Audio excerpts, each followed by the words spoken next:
Hi there guys, hope you're well. Welcome back to the channel.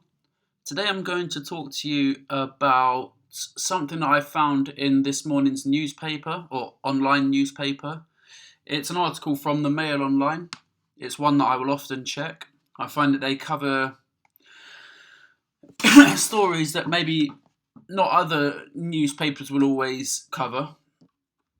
And this one is very, very close to home to myself, and I'm assuming to many other people that are subscribed to my channel as well. So this is something that happens quite often, I would say, from what I've read before. But when it's reported in mainstream news, I guess it makes you sit up that bit more, even though mainstream news doesn't necessarily always mean much. But I'll get on with the story anyway.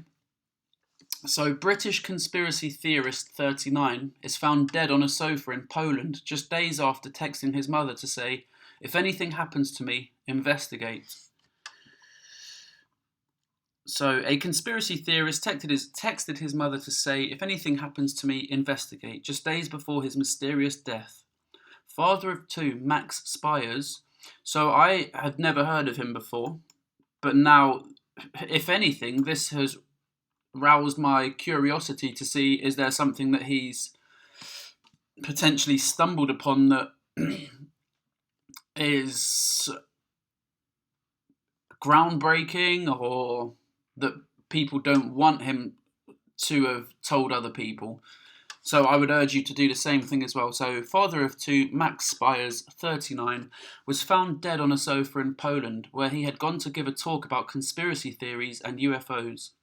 He was ruled to have died from natural causes, despite no post-mortem examination being carried out on his body. Friends have claimed he died in a Warsaw apartment after he vomited a black liquid. His dark investigations into UFOs and government cover-ups may have made him enemies of who wanted him dead, claims his mother Vanessa Bates. Max was known as a super soldier by his followers and those in the conspiracy and supernatural community. In a chilling text message to Vanessa, just days before his death, Max wrote, "Your boy's in trouble. If anything happens to me, investigate." In one of his final social media messages, he wrote, in a reply to a friend who asked how he was, "I'm good, I'm just way too tired." Originally from Canterbury, Max was a former classmate with the actor Orlando Bloom. Okay, so that's irrelevant to the story there. Vanessa said in a recent interview that Max was exposing who was dangerous in the world of government and the entertainment world. He lived in America for a few years, but had returned to the city to stay with his mother before jetting off to Poland. Max had been working with science fiction writer Madeleine Namro and Monica Duval, who he is also believed to have been staying with whilst in Poland. Vanessa said he was making a name for himself in the world of conspiracy theorists and had been invited to speak at a conference in Poland in July. He was staying with a woman who he had not known for long, and she told me how she found him dead on the sofa. But I think Max had been digging in some dark places, and I fear that somebody wanted him dead. Max made a career out of investigating UFO sightings and alleged cover-ups. More recently, he was said to be probing into the lives of well-known figures in politics, business, and entertainment. Vanessa, speaking to KMTV about his time in Poland, added, "These people seem to be involved in some very, very dark and dangerous areas of the world, and I was afraid that he was gaining popularity and fame that perhaps somebody would want him out of the way, i.e. not alive any longer." His unexplained death and its subsequent treatment by the authorities has left many online followers convinced he was killed by government agents. Conspiracy theorists have long been convinced that UFO chasers who get too close to the truth are bumped off by the security services or so-called Men in Black.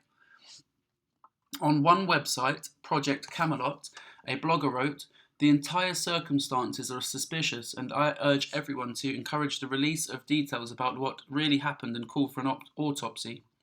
Another, Craig Hewlett, added, "If it wasn't true what he talks about, then why would they kill him? Healthy people don't just get sick and die, they get poisoned." Vanessa, who works as an English teacher, also accepts the theories.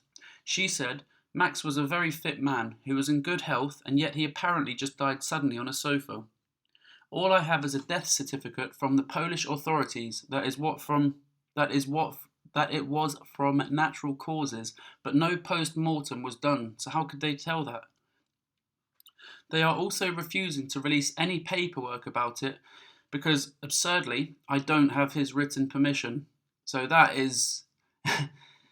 I'm not even sure what to say about that because they don't have his written permission. That's that's interesting to say the least.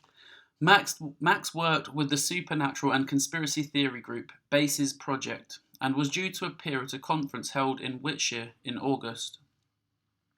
Miles Johnson, part of the project and friends of Max's, said in an interview with Project Camelot, "A person has died here, and I don't think it's good enough that somebody with just normal medication should end up vomiting, spewing black liquid, whatever it was, and then shortly after that, whatever length of time it was, died." So, the guy lives very close to where I was born. He's doing... Well, I guess I'm doing something fairly similar to what he's doing. Although I don't feel that I'm doing anything groundbreaking. I'm just giving my thoughts and opinions on subjects that I've read about. So that's why this was very close to home, so to speak. And as I say, I believe that this would be for many other people as well. I know that this isn't the first case of something like this happening. So this apparently happened 2 months ago, but it's just in the news today. And every time something makes it to the news, I always wonder, is there an agenda as to why this has made it to the news and not something else? So I'm always quite curious or cautious, I should say, when I'm reading a subject like this. So for me, it's making me want to look into this Max Spiers to see who he is, to see what he was talking about. But at the same time, why have they chosen him and not the other people that have allegedly been bumped off by the men in black, so to speak? Anyway, guys, this is all from me today. Hopefully, I'm going to leave a link in the description box down below for this article. I'm going to keep doing what I'm doing. Hopefully, you guys out there will keep spreading the truth as well. And that's all from me, guys. So thanks a lot for your time today, and have a good day. Cheers. Thanks a lot. Bye.